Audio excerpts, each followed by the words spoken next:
Hey everyone, and welcome to 1.21 Gigawatts. I am Peter, that is Matt, and we talk about movies on this show. And in this episode, we are talking about the new DC Comics film, Shazam. So we will start spoiler free as we always do. We'll give you a warning in the middle before we go into spoilers. Is this the first time we've done a DC movie without Connor? I think so, because we had everybody for BVS, right? And then we did Wonder Woman. I think we had Connor on, right? I think he was there for Suicide Squad as well. I try to forget that movie. And we were all there for Aquaman, obviously. Yeah, we were all there for Aquaman. We were all there for Justice League. So this might be the first one. Yeah, he was going to go try see it today so he could jump on, but he was his hay fever was playing up, so he didn't want to go. So, but alas, we're here. We're going to talk about Shazam, or Captain Marvel, if you whisper in hushed tones. Yeah. I've gotten enough of that over the last couple days, or weeks, because I got to see a special advance of this a couple weeks ago. So this has been sitting with me for a little bit, but yeah, it's crazy that both of the Captain Marvel characters had movies that came out within weeks of each other. I know, it's strange. It's so strange, but weird things happen, and that's what it is. What I got? It's just a shadow. I kept thinking I had something on my lip, and it was bugging me. Yeah, gotcha. I thought I'd I've not even eaten any chocolate, but I thought I had chocolate smeared down my lip. Anyway, that's not chocolate. You shut your face. So Shazam, what is Shazam? What is DC Comics Captain Marvel? It is a superhero where it's actually a kid. It's Billy Batson who gets powers from a wizard named Shazam, and when he says the word Shazam, he becomes an adult with the something was you know all the gods. Yeah, the wisdom of Solomon, the strength of Hercules, stamina of Atlas. There's only one S. Yeah, but they're for the gods. Oh, sure. Solomon, wait, Hercules, Atlas. Oh, what's the Z? Zeus. That's the power of Zeus. M's Mercury. What's the second A? Right. The second A is, I'm gonna look this up now because I used to know them all. Yeah, so it is officially the wisdom of Solomon, the strength of Hercules, the stamina of Atlas, the powers of Zeus, the courage of Achilles, which adds to him being indestructible, which I don't get, but we'll take it, and then the speed of Mercury, which, being such a nerd when it comes to the gods, the fact that those are all mixed in, that they're Roman and Greek, always annoyed me. So the fact that Black Adam in the comics get all come from the Egyptian gods, I always appreciated that. So yeah, and what's interesting is it's not went up yet. Me and Connor both just read the Jeff Johns, Gary Frank, Shazam New 52 series. Well, I say series. It was a backup in Justice League, but Yeah. we just read that for the monthly for the Patreon, and we've not actually recorded the episode yet, but we've just both read that. So it was actually really nice to get into this with that really fresh in my mind, because that is definitely the story that this is taking the most from. It's obviously not the exact same, because Black Adam features in that story quite a bit, and he's not Big here. time. So there's differences, but it was nice to have that. It fresh. definitely has the skeleton, and we shouldn't be surprised at John's, being so, because this is one of his movies while he was still in that position. But it also borrows heavily from the rest of Shazam, or Captain Marvel, if you will. Yeah. Which is quite nice. Yeah, it has all the foster kids who, Billy goes to this foster home. He meets Freddy, who's kind of typically been the main one, and Mary, and then there's the other characters that are there as well, such as Darla, Eugene, Pedro, and that's kind of the heart of the movie. You've got this foster family who first Billy wants nothing to do with, and kind of the heart of the movie is over the course of it is him kind of learning to accept them, and he's also searching for his mother. He's trying to find her because she's been missing since he was 6 or whatever it is, and so basically he gets the powers of Shazam. And we also have this villain, Dr. Zavanna, played by Mark Strong, who is obsessed with finding the wizard and the powers because he was teased with it as a child. And we'll get into some of this and stuff and spoilers, but he's the villain. He's and that's kind of it. I feel like the bulk of the movie is really kid gets this power where he turns into an adult with superpowers, and it's him and Freddy kind of try to figure that out. and understand what that means and how to use it, and that's kind of the gist of it. So that's Shazam. So I'll ask the question, Matt, did you enjoy Shazam? Oh, you sure as hell I did. This was. It feels good to finally have a win in the DC column. Yeah, it does.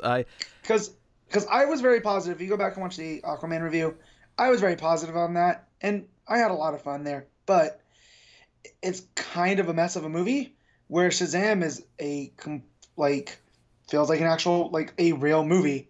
You know, I know that sounds condescending, but look back at DC, and there's more whiffs and more Aquamans than, you know, I can count as a quote good as Wonder Woman and now Shazam, you know. Yeah, no, I think this is night and day above Aquaman. I think it's night and day because the characters actually are the heart of the movie. Like, it's not perfect. There's definitely things that I will critique and I will say are weaker elements, but ultimately the movie's about the characters first and the heart of the family, and because of that, and because there's an arc, and because that's what it focuses around, it feels like a fully functioning film with characters I care about. It doesn't matter that the villain's not that good. Because I care about the characters. I care about what they're going through. It really follows the Marvel formula in that way. You know what I mean? Where to an extent, I feel like this is definitely more character focused than anything Marvel's done, like phase 1 wise. But it definitely suffers from the same villain problem.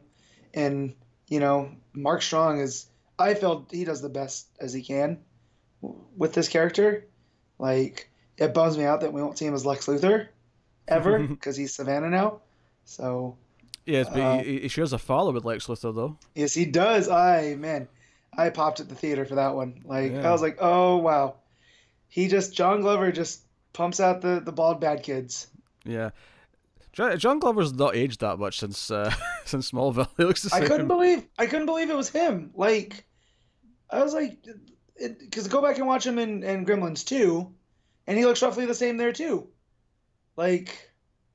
He definitely is younger in Gremlins too. I'm not going to give you that one. Yeah, but I'm saying he looks roughly the same. It's the beard and the hair combo, you know. But it's that man, and maybe he has a magic word. Maybe he does. I don't know. I think the movie's fun. Obviously, it's definitely got a lot of comedy in it. It's definitely a funny movie. But given the fact that we're dealing with kids who are.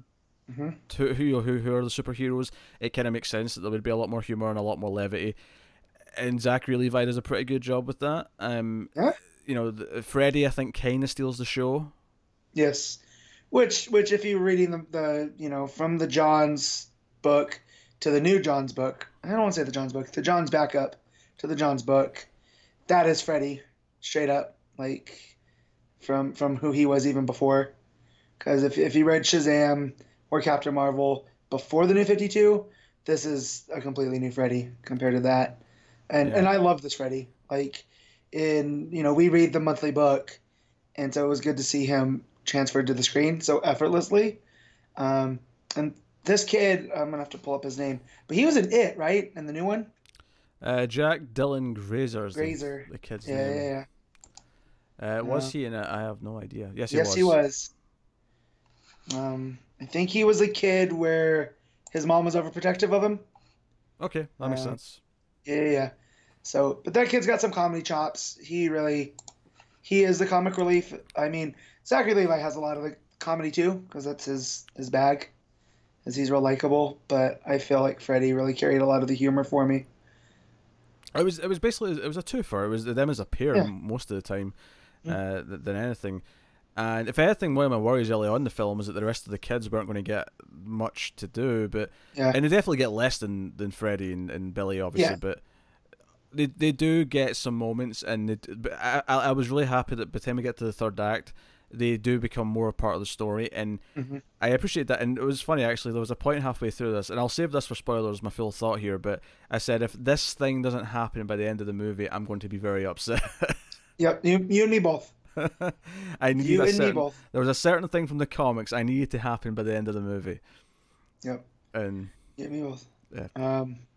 But yeah, and it goes to show you those characters, and even the foster parents who are pretty different from the ones that we get in the comic because we haven't really got to spend time with them.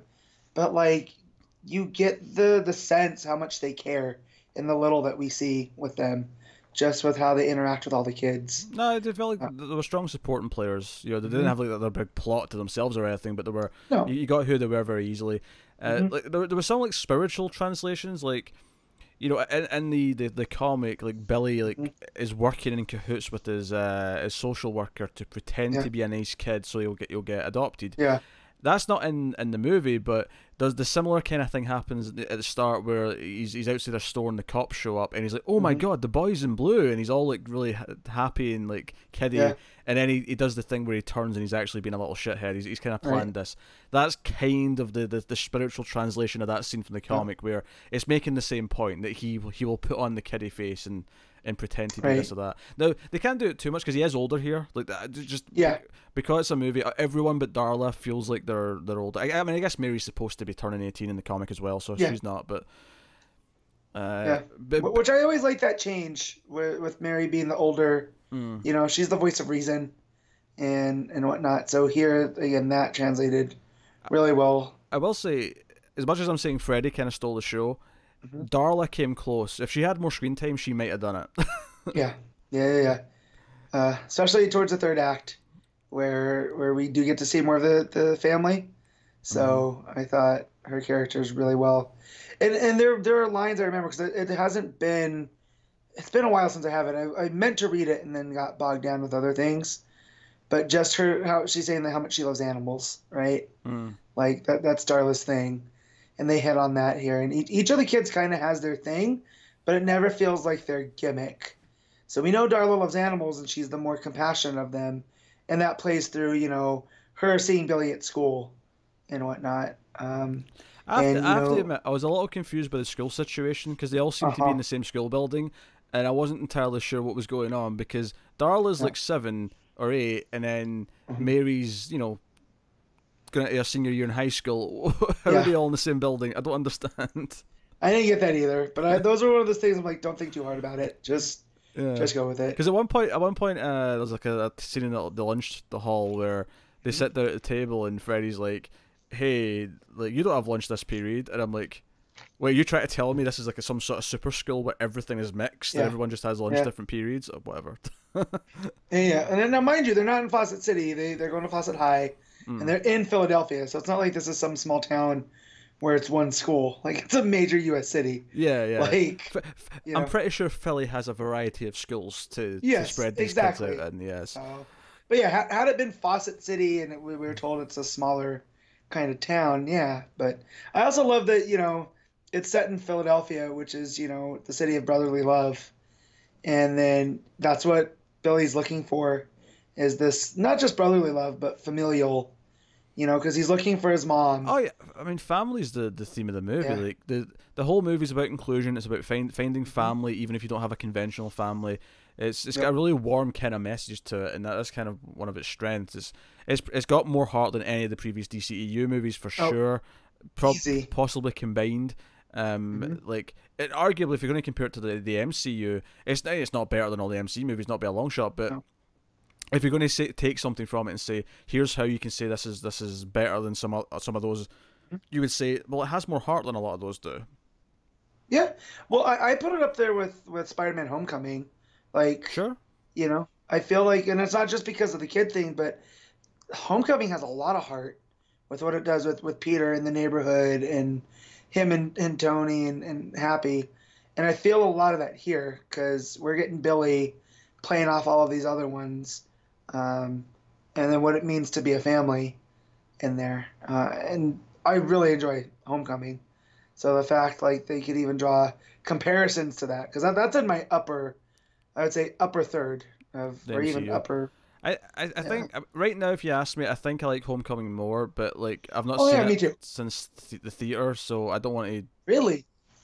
Yeah. Oh man. I don't have time to rewatch movies that much. But but I know how much you like that one, and I just figured that'd be one like maybe in a prep for Endgame. You'd throw that on. I actually just watched Civil War for the first time since the theater a couple of weeks ago, I plan to watch Infinity War before Endgame, so I Yeah. mean, maybe I'll squeeze in Homecoming as Now, well if I my feel my like wife watches Civil War at some point in an 8-week rotation, it. so I've probably seen that Marvel film more than the others. Uh, but yeah, so lucky you. Um, but no, yeah, and I try not to draw comparisons with the MCU because I'm trying to do this where DC's on shaky grounds, and I'm just, sometimes I have to fight people on being a DC fan because they only know the Marvel movies, right? hmm So they're like, "Oh yeah, well DC sucks." I was like, "Do you read the comics? Because let's judge the comics against the comics and the movies against the movies here." And yes, you're correct that the DC movies suck, but just to write off Shazam because it's a DC product, it's Yeah, not Marvel. I feel this is, and I don't feel like that's what they were going for, but it kind of feels the most Marvel Studios of their efforts. And I think that's just because it's actually cohesive.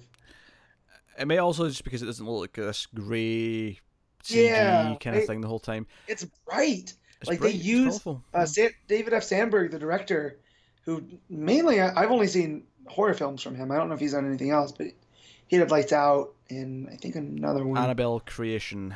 Hey, I didn't see that one, so I've only seen Lights Out. In fact, the actress who plays Mary was in that. Oh, really? Yeah.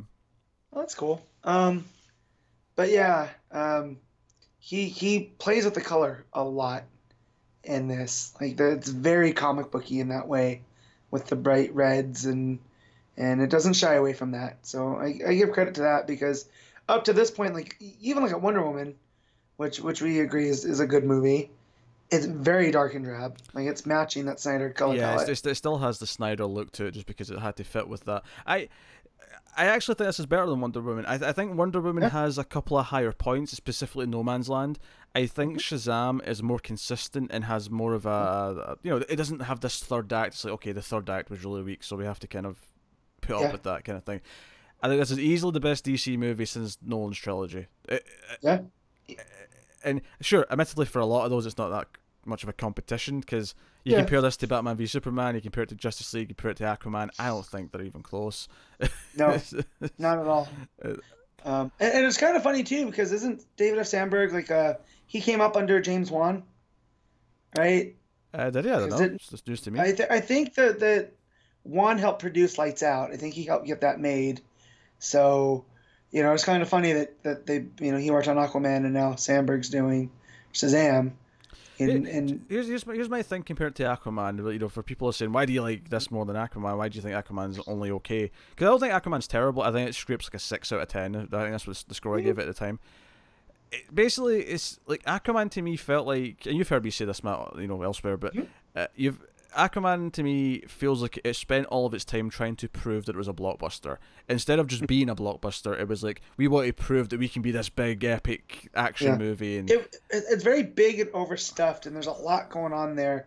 And I feel like, to compare it with Shazam knows exactly what it is. Oh, yeah. And it's actually, its brilliance is kind of in its simplicity. Like, it's straight up I don't want to use this as pejorative, but it's like a kid's movie. Like I put it up there with like something like Goonies, like something that came out in the 80s that like parents could take their kids to and both could enjoy. Goonies is an interesting comparison actually. I think there's some sort of overlap there. It does feel kind of 80s actually now that you mentioned it as well, but Aquaman felt like it's desperate to prove what it is, and there was the third act of Aquaman had like a war scene. It was like two armies fighting underwater, and we'd barely even met the two like races that were fighting at that point. And it was just like, oh, it's a spectacle. It's spectacle. Yeah. This movie, I felt like no, characters came first, and anything that happened, good or bad in terms of spectacle, came out of the plot, as opposed to we just have to force big action scenes because we have to pretend we're this big tentpole movie. It just did what it was trying to do as best as it could. Yeah, and because even the big action scenes are still kind of small in this. Nothing like the fate of the world really isn't at stake. Like, it's comic movie. I'm glad. I'm sick of it. Yeah. Like, every superhero movie, it has to be the big beam of light, and the whole world's gonna die. No, just. And when they set up the villains, it's like, well, this gets out to the greater world. It's gonna be trouble, But never at any point is even Billy fighting for Philadelphia itself. He's fighting for the family. Yeah. As Shazam, and that's why I feel why it works so well. Like you were saying, it knows what it is, and it doesn't try to be this big blockbuster. Personal stakes sometimes feel bigger than the world at stake. Mm-hmm. Then almost always like even. So yeah, there's this moment you were referring to, and I'll still talk around it, but my audience, I'd like to think, didn't have too much familiarity with the comics. So when this big moment happened, it burst out into applause. And I feel like that's huge. Versus you look at, Aquaman with this big fight, and the theater I saw it in, people kind of seemed bored. I was like, bored at that point. Yeah. And because you're over 2 hours in, this is a nice light 2 hours. I think it's like 2 hours and is it 2:10? Yeah, is it 2:05? 2:10, yeah, it's about 2:10. Yeah. I never felt the time at all, unlike Aquaman, where I was kind of like, all right, man, like let's get this going. Yeah. But yeah. If I have some critiques, the main ones that I think Savannah's kind of undercooked. Like he has some good scenes, the villain, but like ultimately, it's not like he is pretty wafer thin. He's there to facilitate the plot for the heroes, and that's whatever. But so that's kind of weak. I actually thought, in terms of other stuff, I thought one of the weakest parts of the movie was the wizard himself. I thought he was kind of cheesy and lame, and not in like an intentional good way. No, Digimon Hansu's getting that comic book money though, because now he's in both. He was in Captain Marvel, and then he was in Shazam, and he's getting paid. And I just feel like the Wizard's this character we kind of know a little bit about from the comics, and here he really doesn't have anything to do except give Billy his powers. I feel like he was meant to come off as like they were intentionally going for this like grumpy, funny old man, right? But I don't want to say they intentionally made his beard and wig look bad, but they look bad. They look really fake, and it took me out of the moment. I thought, because one of my problems with like a lot of movies recently is this thing that they've been doing, and Captain Marvel was guilty of this, where there's a lot of underexposed, like dull looking stuff. And this movie's actually very bright once it gets going. But the opening scene's this flashback to when Savannah as a kid was taken to the Rock of Eternity where the wizard is, and that first glimpse at the Rock of Eternity, it's very dull, it's very grey. The wizard has this bad wig and beard, and I was like, oh my god, am I in for a fright here? Yeah, when I think of the Rock of Eternity, I think it's the nexus of all magic, right? Yeah. And this looked like a piece of Krypton. You know what I mean? From the Snyder movies. So a set they just sort of repainted it or something. Yeah, and you're kind of like, this doesn't inspire awe, So which is completely fine, because if I care about the characters like I ended up doing, I don't need the awe. The awe is icing on the cake, and that's fine. But so yeah, that'd be a complaint.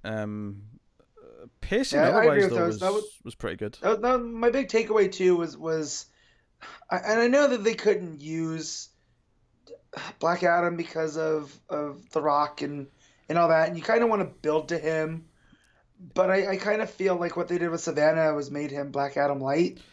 Yeah, by giving him like powers essentially that were the same as yeah, and I'm just kind of like, this doesn't fit who Savannah is as I know him. I mean, it wasn't that big of a problem for like my wife, who has no, she really doesn't know any of this, and it worked for her. But at the same time, I'm looking at this as a comic fan going, I think my problem with the way they're handling Black Adam is more of a sort of forward thinking thing for me. Whereas I have no problem not being in this movie, because it's like, as you say, like build to him. He's the arch nemesis essentially. Like build to Black Adam in movie 2 or 3. My problem is that it kind of feels like, because of the weird murky, there's a Rock Black Adam movie supposed to be happening, it feels like there's a chance we may not even get, like, we'll get a Black Adam movie maybe, but we might never get Shazam versus Black Adam, and that's a shame. Yeah, because you talk about Superman's Rogues Gallery not being that great, like it's Lex Luthor and Brainiac. With Shazam, it's like Savannah and Black Adam, and you kind of want to see Black Adam in the next one. So don't get me wrong, like I'm cool that the second one is going to be, well, we're getting spoilers, but let's just say mid credit scene, folks. Just make sure you stay for the mid credits. Yeah. But Like, and I'm like, okay, that's fine, but at the very least, Shazam should, or Black Adam, sorry, should be in the villain in the third one. We should have that, and hopefully that's what happens. Hopefully they get this Black Adam movie out finally, because The Rock did put out a video saying he was proud of the movie and he can't wait to be Black Adam, and you know, I guess the implication is that eventually they will fight in like the third Shazam movie or something, but we'll see. They did hire a writer for Shazam 2 today though, so the news came out today, so that's a good sign they're going forward with it. Yeah, and that was Zach Levi too. That was an inspired choice because like I didn't watch all of Chuck. I watched episodes here and there, and he's this really kind of goofy guy.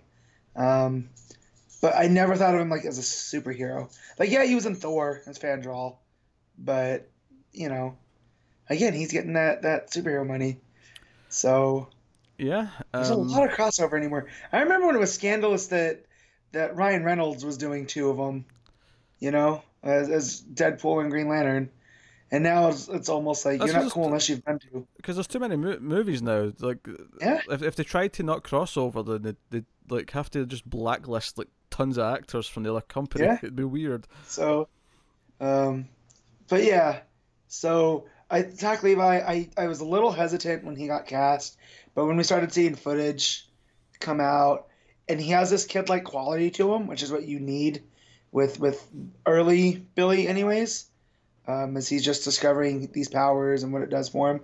And I think he nailed all those scenes, you know, especially with Freddy. The way he plays off of Freddy, because like you said, it's a twofer. A lot of the comedy comes from them, and it worked really well. Yeah. So, yeah, and I like one of the things that's beneficial to this movie is that it is a lower budget movie, and you know it's $90 to $100 million. You're saying that's lower budget? Yeah, these days that's lower budget. That's mid tier. Yeah. And I think that was smart because you know it had a $50+ million opening weekend, and that is perfectly great for this movie at this budget. And nice. I think that's smart to keep that going forward. They don't have to be $250 million tentpole films. I would love nothing more than for Hollywood to embrace the mid-tier budget again and have, you know, a bunch of movies that come out that cost some money but, you know, don't break the bank and don't have to be these huge things to be profitable. Yeah. Like, you know, it's good to have a nice mid-tier movie. I love it. Well, and you feel like that's almost what kind of put DC in the hole was they were taking these big swings on these big, huge movies. Yeah, $300 million here, 300 there. Yeah. And when you look, I don't know what the cost of the first Iron Man was, but it wasn't up that high. Oh, it was close, that was closer to this, I'm sure. Yeah. I'm sure that was closer to this. And I feel that that's a good starting point if you kind of, you know, want to do these, you want to build to it. And I feel like that was always my big problem with the DCEU, is they just try to do everything from the start, and nothing ever felt earned, because they were just taking these big swings. And this felt like a step in the right direction. Like Aquaman definitely felt like a step in the right direction. And then when they hired James Gunn to do Suicide Squad 2, which from what it looks like now is a full-on reboot, like with the exception of the actress playing Waller, like it's going to be fresh. So we'll see where this goes. Like I hope this starts the upward trend because as a huge fan of DC, I want these movies to succeed. Like. It's such a weird thing, though, that we seem to be getting into this phase with the DC movies where we're not going to have Batman and Superman for a long time now, probably, because those actors are dropping out. I know Matt Reeves has got the Batman, so maybe we'll get Batman sooner rather than later, but it feels like we're getting to this era where, okay, Suicide Squad 2 is getting a sequel, Shazam's probably getting a sequel, Wonder Woman's getting a sequel. We're getting this Joker movie, which oddly looks kind of good. Like, I know. I saw that. I was against that and then I saw the trailer and went, I'm gonna have to see this, aren't I? You see Joaquin Phoenix just kind of like do this tick and then start laughing, or you know, dancing. So someone said that the dancing on the stairs in that trailer was a homage to Heath Ledger and 10 Things I Hate About You, and I'm like, do you know what it might actually be? Well, and Todd Phillips is that guy that his you know film school project was a documentary about Gigi Allen called Hated, and then he went from that and started making comedies. So, like, I trust in him that he has, like, this dark story that he wants to, you know, that's just different enough, you know? Do you know what's funny to me about it? This is a weird thing to say, given that obviously Joker was a big part of The Dark Knight, but this Joker movie, just watching the trailer, feels to me like it might be to Joker what the Dark Knight trilogy was to Batman, in the idea that what is the Joker in the real world? In the sense that one of the things that I've seen repeated a lot since that trailer came out is that, Joker of 1989, he falls in a vat of acid, right? And that's how he's created. Joker in 2019, he's just in society, and society creates the Joker. And I'm like, this could have some cutting social commentary if they pull this off. So if nothing else, the performance again, I was completely against it, and I saw that trailer and went, that looks very watchable. I'm gonna have to go see this now. So, and we all know how I feel about Batman, and so the fact that I'm gonna go see Joker. You love Batman. He's your favorite. No, don't you put that out there. I say that as there's a Batman comic in the background. There's a Batman and a Poison Ivy, so there's well, Ivy's different. She's a Bat character. Shut up. I know, but I think we'll go into the spoiler section though. So full spoilers for Shazam. From this point on, you have been warned. So here we go. So first things first.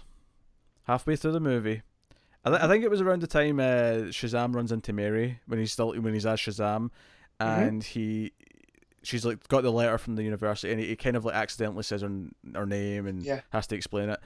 I thought, if we don't get the moment from that comic book where the whole family gets powers at the end, by the end of this movie, I'm going to be pissed. And don't get me wrong, I felt confident because the whole Seven Deadly Sins thing was like, hey, that's like a whole team of villains to fight. Like, we need a team. We need a team.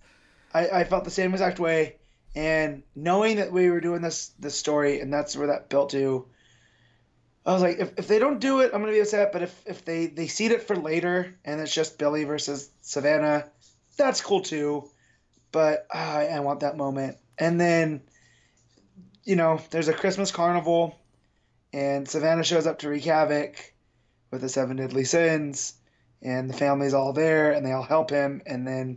Well, that's one of my favorite things about what this movie does is that, the first 2/3 of the movie is just Freddy with Billy, right? It's just Freddy with Shazam. Right. I was really happy that we're going into the third act when Savannah becomes a part of the main plot with the family, and he takes Billy.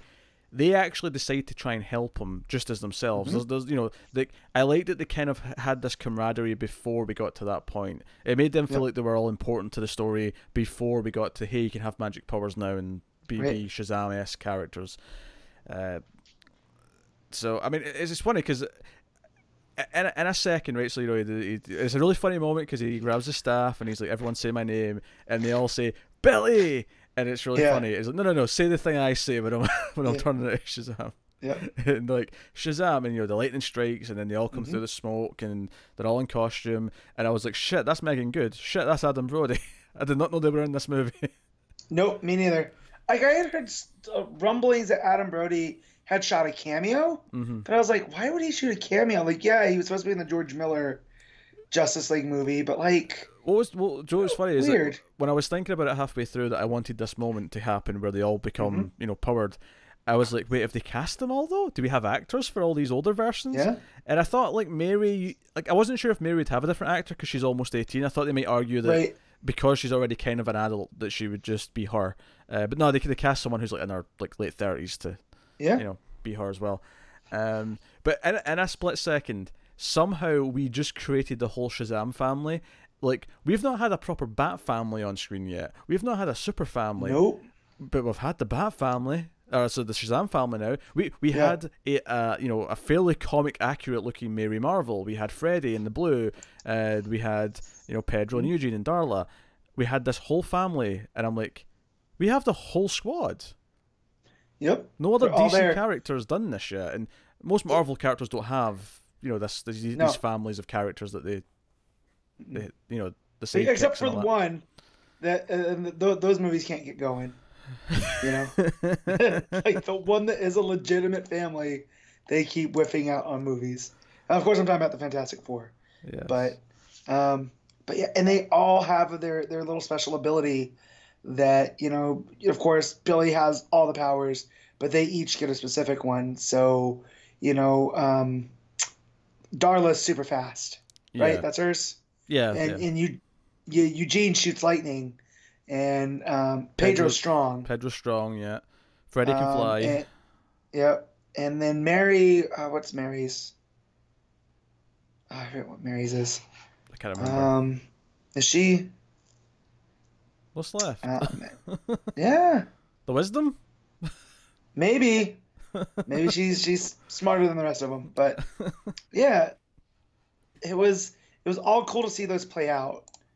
Just like in the comics, and they each have a role to play towards the end, and they have to team up to take out the seven deadly sins. And oh man, Yeah, such a honestly, great moment. Like, I think Mary's the only one who gets a little bit shafted. I think she's the only yeah, one who doesn't have the one moment where she gets to have the spotlight. Whereas, yeah, Darla gets to save Santa Claus, and she's like, "My name's Darla, and I've been yeah, good." And the Santa's like, "What? What are you telling me?" yeah. And, God, Megan Good was so good because you talk about Zach Levi playing like this teenage kid. you're Megan saying Good's Megan was good? Is that what you're saying? yeah. She's playing an elementary school kid in the body of a adult. Like, and it took a second, but I was like, this is kind of big, right? And then there's an homage to Big there. Yeah, when Savannah and Shazam are fighting in the mall and they're in a kid's store, they end up landing yeah, on the piano, the foot on the piano. floor. Yeah, that was But that was one of those jokes where I laughed and sort of like went. I'm almost annoyed at them that they went there. They had to do it. of course they did. But no, it feels very much like that, and they all did a really good job. And Adam Brody is Freddy. Like, the mannerisms are spot on to the kid that was playing him before, So it's all really, really good. But that was such a great moment. The other moment that really stuck out to me is Billy's quest for his mom, when he finally gets what he needs and gets the information and goes to see her. That entire sequence just gutted me. I was really glad about. One of the complaints I was going to have before it got to that scene where he actually went to go see her is the flashback early on of how he got lost and how he became an orphan, essentially.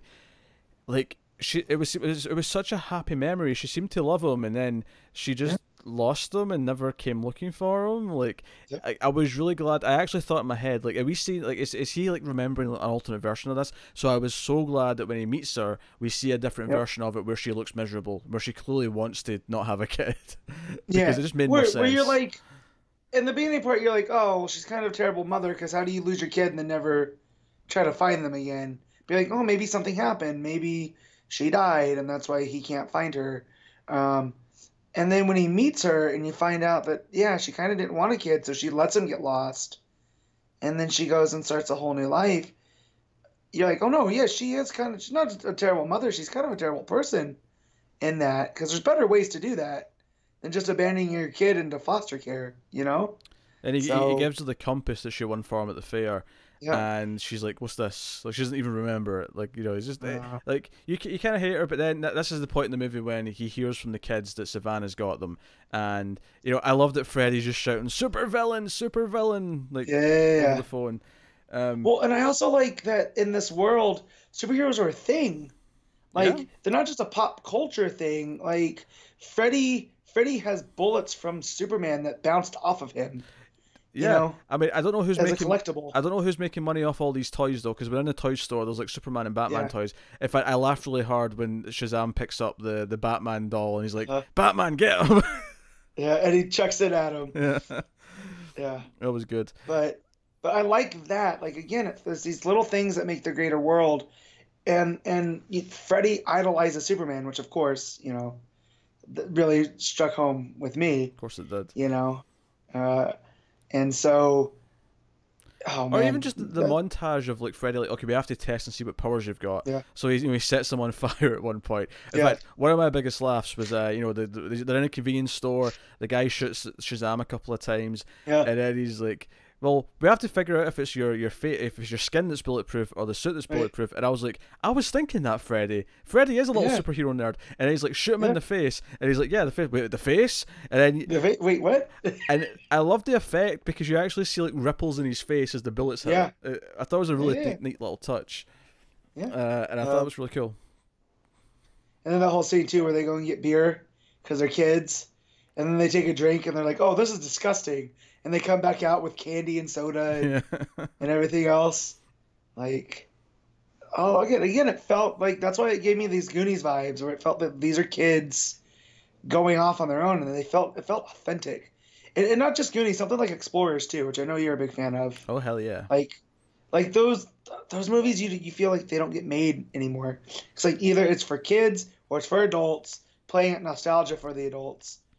So yeah, like this just checked all those boxes for me. Yeah, and of course, you know, Freddie and Billy have a falling out halfway through, and they're in a bad place. And it happens around the time where Freddie was insisting that he could get Shazam to come to lunch, right, and prove, because there's these Billy characters who are in the comic as well. And it's like, okay, but if he doesn't show up, we're going to beat you up. You know, this is what we're going to do.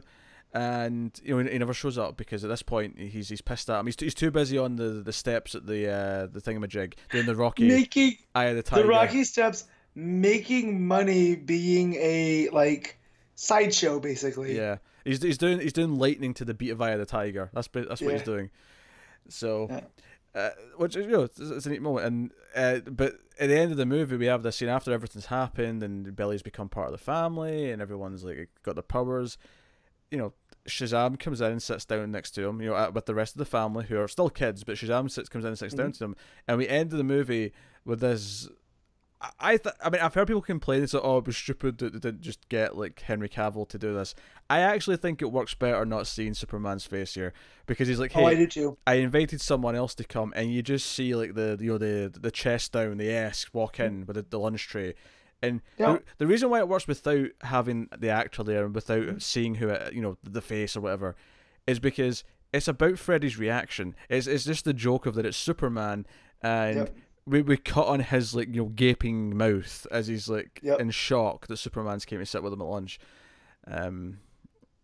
So such a good moment. And I had heard that Cavill did film a cameo, so like maybe that was him, and he was perfectly fine with them lopping off his head for that reaction. You know what I mean? Or like, he still had the mustache, and this was the cheaper way of cutting out.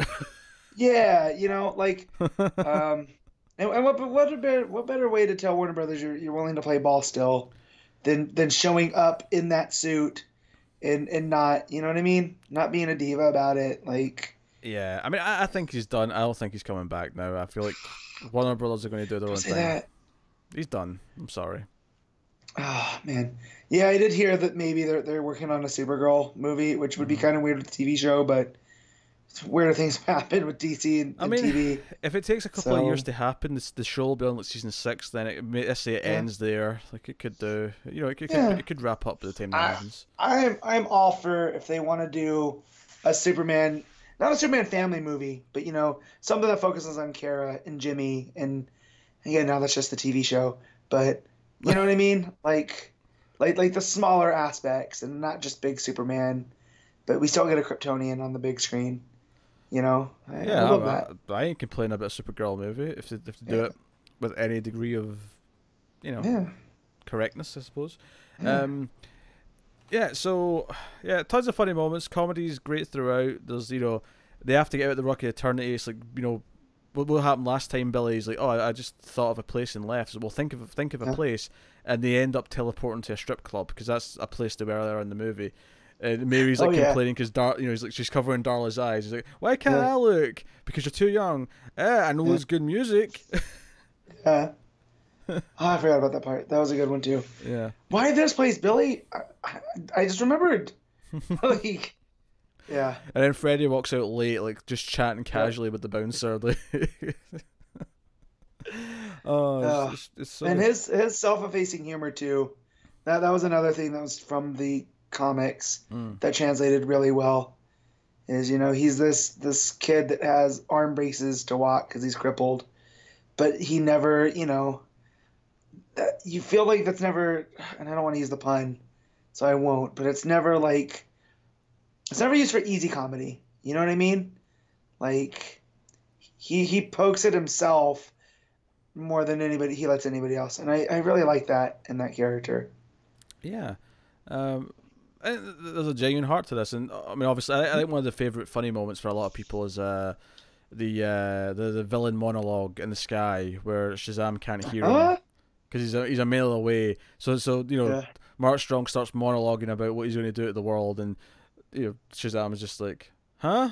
Can't hear you. Yeah. Mile away, there's cars and traffic Yeah. noises and everything. Yeah. Really funny moment. Really good. Yeah. I don't know if I'm using the term right, but like postmodern, right? Like it's almost kind of a postmodern superhero movie because it's kind of taking what we expect in superhero movies and doing bits about it, like that, like the superhero monologue or Freddy being aware of superhero conventions. Yeah. You know? And it really works to its advantage because it's not they are kids. It's not quite the superhero version of Scream, but it's Yeah. dabbling in it a little bit. Yeah. You know, and like down to the Superman joke at the end. Yeah. You know, where it's Freddy's reaction to him. And or whatnot. even the titles, the credits at the end. There's this animated section during the credits where Shazam's like picking on Batman and stealing Wonder Woman in a car and like just you know, making fun of other DC characters, which is good fun. Actually, so the Seven Deadly Sins, like, I wish they were a bit more colourful, but I will say I kind of like the look of them compared to a lot of movie monsters these days because they had kind of almost this Ray Harryhausen kind of feel to them, despite the fact that they were CG. And there's a scene in the boardroom where Savannah comes in and like kills all the board members with the Seven Deadly Sins, and one of them bites off a dude's head. It's like a proper horror movie moment. It reminded me of RoboCop. A little bit. I could see that. Right? I could see that. Like call an ambulance. Like that scene. Yeah. So honestly, I was actually like, I almost wish that they'd given the Deadly Sins some more personality and some time to like develop, because I actually really liked that sequence because it felt like a proper horror movie. Which is funny because I think that Sandberg, even though he comes from horror, I think his horror is kind of weak. So I enjoyed this scene more than I did probably all of Lights Out or Annabelle 2. I enjoyed Lights Out. I thought he directed tension well, I felt. But I'm not a horror movie buff. As peasant. You are. So true. Plebe, that's fine. But I liked it. I won't watch Annabelle because dolls creep me out, so you know. Well, there's a third one coming out, Matt. You've got another chance. I know, I'm okay. Annabelle comes home. But yeah, no, I agree that they look special because they didn't seem like proper monsters. Do you know what it was? It was like, I think it was the way they moved. It was almost like they had like a frame rate effect on them that made them feel more like a Harryhausen. And I thought that pulpiness kind of worked with the tone of the movie. I mean, if anything, I almost thought like the opening scene, the flashback to when Savannah was a kid, probably just went on too long and took itself too seriously compared to the rest of the movie, which I thought was weird. But I did like that what they did with Savannah and made him like it's his hunt for magic, and he wants to get back there, and so he's you know, and also did a good job at building the myth and the rules of this world, where he starts going to all the people that the wizard has tried to choose, but they weren't worthy, for lack of a better term. And then he pieces it together, and that's how he ends up, you know, with the Seven Deadly Sins. And there is technically one mention of Black Adam. Shazam, the wizard, tells Billy of the fallen champion who gave his power to, and then it was used for revenge. So there is a tease that Black Adam exists. So, you know, better show up. Better be in movie 3. I mean, maybe he will be in movie 2. It wouldn't surprise me if he was. But no, and look, man, make it be The Rock, because he can do sympathetic villain. Like we haven't seen that since his days wrestling, because he's always the action hero, you know. Yeah. So we should speak about the mid-credits scene, because, you know, Savannah does not get killed, which is something I really appreciate, that Savannah is still around for future movies. Yeah, that's because Zack Snyder didn't direct it. So he's in his prison cell and he's doing lots of formula, trying to figure things out. And we hear a voice, and like immediately I'm like, the effect on the voice is as if he's talking through a mic, and I'm like, oh, I know who this is. Well, because they hint at this character early on when Savannah goes to the Rock of Eternity, and you kind of see this little jar kind of thing in the foreground as he walks by it, and you're like, is that? And then when Billy gets there, that jar is knocked over. So you're like, oh, snap, what has happened? And then we get to the mid-credit. Yeah, mid-credit. So it's Mr. Mind, who is A magical creature. He just looks like a, what'd you say? Is a slug? Like a caterpillar. Is he a caterpillar? Okay. Yeah, Yeah. it's like a caterpillar, but he's evil, and he wears this little voice box around his, I guess, neck. Yeah, and he Or talks. passes as Yeah, a neck. and he's it has this like effect on it, like he's talking through a mic, and yeah, he's like, yeah, we're going to unlock the 7 magical kingdoms, which is stuff that we're actually the comic right now is delving into. Which that was the funny thing, reading Jeff Johns, Gary Frank, Shazam again. It's weird how that's leads in directly. Like, Johns clearly had that next part of the comic planned for a long time, and it just took years to get to it, because we're right in that middle of that now. So I can see he's doing stuff with the Kingdoms next movie and Mr. Mind, because I assume it'll be Savannah, but this time with Mr. Mind going about things differently. And then my hope would be that the third movie would be Black Adam. That would be my ideal. Yeah, my ideal is that they somehow revive Black Adam and throw out whatever means as a distraction, and then we get to the Magic Lands and all that in the third film. That's kind of this big. Oh, you think? Yeah, that's how I would do it. Mainly because I just want Black Adam. He's a character I really, really like. So. Maybe. There was also a reference to Taki Tani, who is this tiger character that's from the early Shazam comics.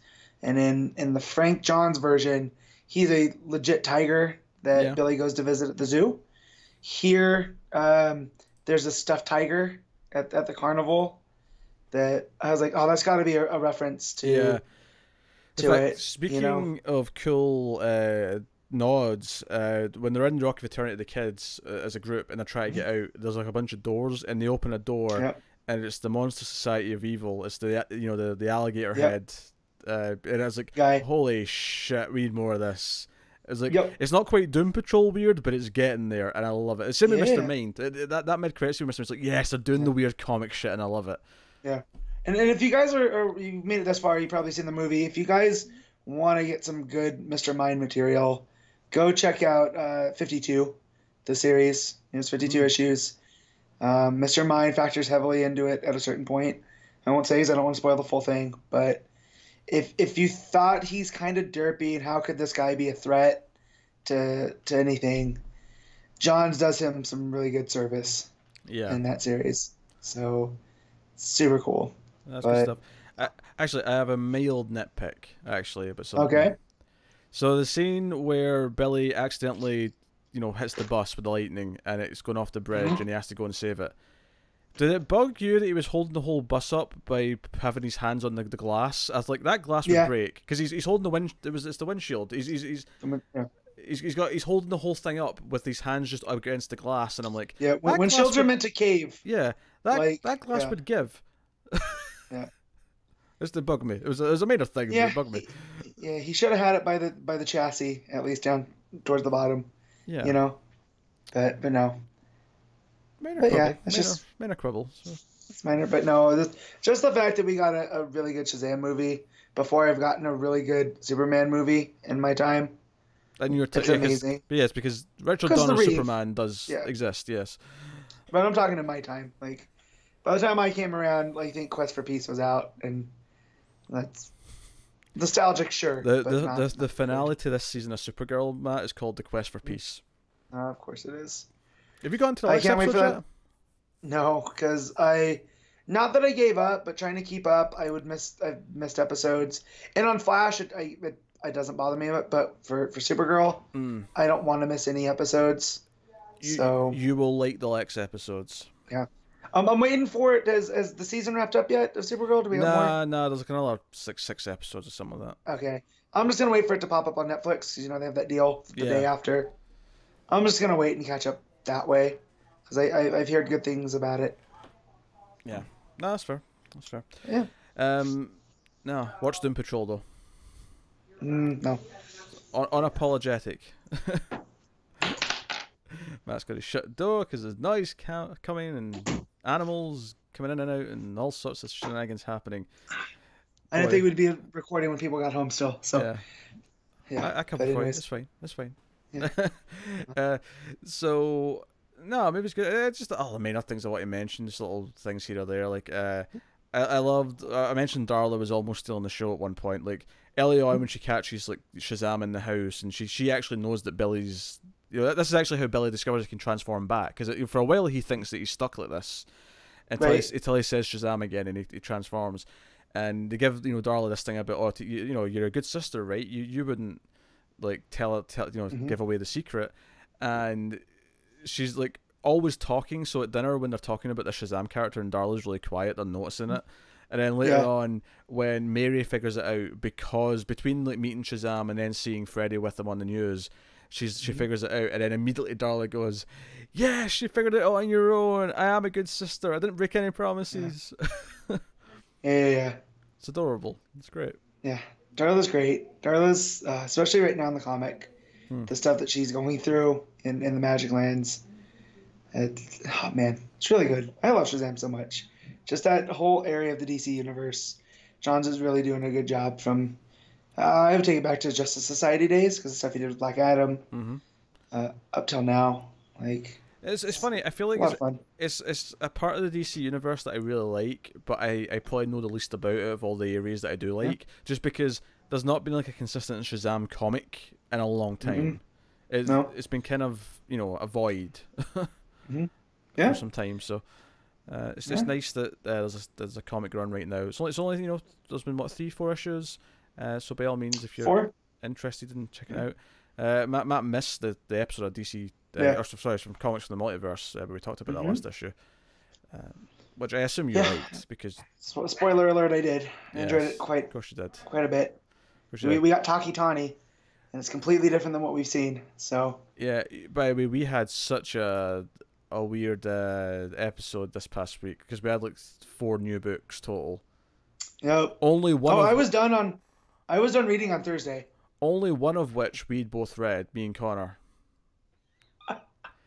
Justice League was the only one we both read, because he wasn't reading Young Justice, and he wasn't reading Super Sons, and I wasn't reading Green Lantern, and that was it. That was all we had. Yeah. It's a weird episode. So, and I read Female Furies, which, Oof. Not good. It's a rough time. Okay. So, I appreciate what they're doing, but I don't think I can continue with it. So that's fair. That's fair. But no, I was done reading, because it was nice to have 4 books. Like, I think 4 is a little too little. It is a little, but I got caught up on Marvel, so that's good. Nice. I got caught up on some Marvel on my way out, so that's good. Shazam's very good. Like, I mean, ultimately, I don't think it's perfect. I don't think I would like give it like a silly high rating, but I think it's really solid what it's doing. It knows what it is, and it has heart. I like the kids a lot. I cared about them coming together, and I cared about them getting their powers. So when that moment happened, when it came, I was kind of, it was like a fist pump moment. I was into it, and I cared. So, and any nitpicks I might have, or any like reservations I have, don't matter that much, because I cared enough about the core characters. I cared enough about the heart of the film. Which is, and that's an element that's just been missing in a lot of DC movies, especially. So, I am pleased. With that. So we should rate it. Matt, what are you giving it? So that's what I was going back through and looking for my ratings, because again, it's been a couple weeks since I've seen this, and I'm still going to stand by this after it's had time to settle. I'm going to give it 8.5. Okay.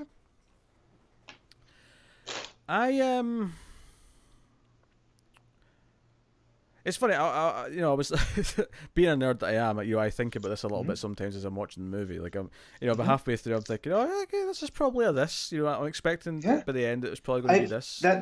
That's bled into my thinking too, and I blame you for that. So, but by the end, I had such a crowd pleasing moment at the end and everything else.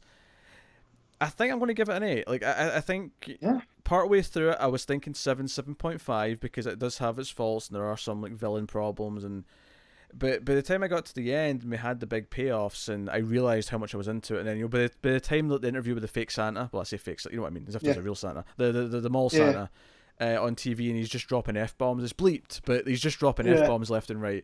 Like by the time I got to there, I was like, I really like this movie. So faults and all, I'm going to give it an 8 out of 10. I really enjoy it. Which, for the record, is the same rating I gave, I think, to Wonder Woman at the time. But I do think this is a better movie than Wonder Woman because I think this is more consistent and nails its overall goals better. Yeah, it definitely doesn't feel like, I've heard people say about the DCU, like, there's too many cooks in the kitchen, whereas I felt this is David Sandberg's film. But you know, like, Jeff Johns. This might be the first time I felt that, though. Because Aquaman felt that there was too many cooks. Yes. Oh, for sure. For sure. And don't even get me started on Justice League. Yeah.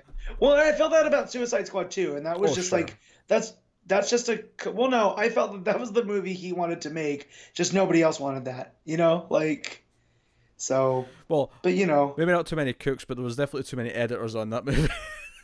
way too much. I still remember me looking over at my wife going, I have no idea what's going on. She goes, yeah, me neither. You should have more editors on your movie than like the grips. But I feel like there was on that movie. For sure. So yeah, this is definitely a step in the right direction. What do we got coming out from DC next? Is it Birds of Prey? Not Joker. Joker, but I'm talking, that doesn't seem like it's in the connected, shared, you know what I mean? In that case, it's Birds of Prey then, yeah. That's next like February, I think. Okay. So we got a little bit. We'll have an end game to hold us over, and maybe a Dark Phoenix, though probably not, because that looks very bad. So when you say probably not, do you mean we may not cover it? Is that what you're saying? I'm just saying, if you don't want to see it, I'm not going to hold you to that, because, you know, the X-Men have done us dirty outside of Logan, the last couple. And First Class. Don't get me wrong, I'll First Class. Yeah, but I'm just going from recent. At that point, that movie, when did First Class come out? Like 2011? 2011, yeah. That's 8 years old. Holy shit. Yeah, exactly. You know, it's before people knew who Jennifer Lawrence really was. You know, think about that. You know, she's won Oscars. Oscar. I think I knew who she was, but yeah, like this was right before the first Hunger Games came out. Yeah, because she was Winter's Bone. Like she got nominated for that. That was 2010. Yeah. Yeah. So, but yeah, it's so gives us a lot to think about and for a little bit when it comes to this. Yeah. So I guess that wraps up this edition of 121 Gigawatts, which should hopefully be a bit more frequent going forward because there's a lot of movies coming out. We got Hellboy next week, which there should be an episode for, and then we have Endgame a couple of weeks after that. And hey, maybe my most anticipated movie of the year, Godzilla King of the Monsters at the end of May. Just you wait, guys. That's when I looked at my wife, because she doesn't go to every movie with me like she used to. You know, it's real hit or miss. And I looked at her at Godzilla and I said, "You're gonna go see this with me?" She goes, "Yeah, it's Godzilla," and that's why I married her. Like, you know. Oh, King Ghidorah looks so good. Anyway, so plenty of Gigawatts coming up over the next couple of months and beyond. Me and Matt do have a couple of overloads that we need to clean up from the back catalogue. We will get to those in the near future. We're looking at them. Matt's been like busy. He's been away multiple weekends. I'm busy right now, TV schedule wise. It's been a whole thing. Yep.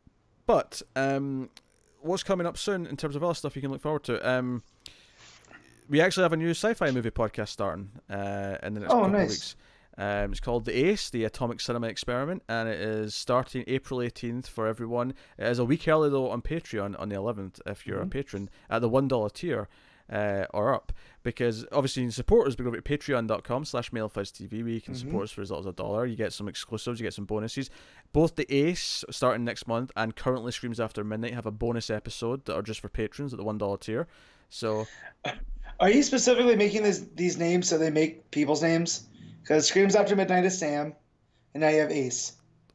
No, well, I mean, we've never like abbreviated Screams, and I never really would. But the sci-fi one, it was like, nah, I want like an acronym because it sounds like an experiment, like a sci-fi.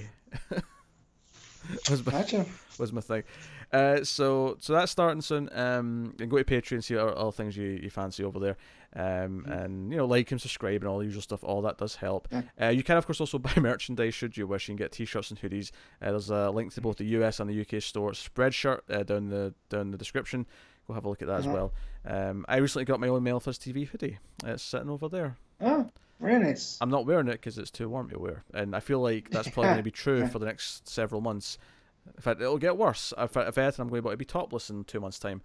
But we'll see how it goes. Well, if it makes you feel any better, it's 90 degrees where I'm at right now. Oh my God, hell on earth. Yeah, and it just started April, so it's only gonna get warmer. Hell on earth. But that has been Shazam, so hopefully you enjoyed that. And if you're listening to this on the Comments from the Multiverse audio feed, then you can get other movie reviews on Mail Fuzz Movies audio feed, or just of course on the YouTube channel, between 121 Gigawatts, Influx, Streams After Midnight, and now the Ace. So thank you very much for watching or listening. We always appreciate it. Keep watching movies, and if you can get it, it's always nice to have diplomatic immunity.